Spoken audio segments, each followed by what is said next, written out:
చేతబడులు ఉన్నాయా? ఉన్నాయి. వాటి వల్ల ఏమైనా ప్రమాదమా అంటే, నువ్వు యేసు రక్తంలో కడగబడి, బల్లలో పాలుపంపులు పంచుకుంటూ, చర్చికెళ్తూ, వాక్యానుసారంగా జీవిస్తూ, ఆరాధనలో పాల్గొంటూ ఉన్న నీకు వాటి వల్ల ఏమీ జరగదు. నువ్వు భయపడిన అవసరం లేదు.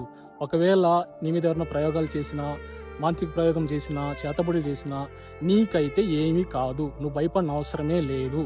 నీకు అలాంటి డౌట్ ఉంటే ఇంకా ప్రార్థనలో పెట్టు. ఎవరి మీద నీకు డౌట్ ఉన్నా కూడా ప్రార్థనలో పెట్టు. ప్రభువా, ఇట్లా చేతబడులు చేస్తున్నారు, నాకు ఇట్లా డౌట్గా ఉంది, ఏదో సమస్య నాకు అనిపిస్తుందని చెప్పి ప్రార్థనలో పెట్టి చూడు.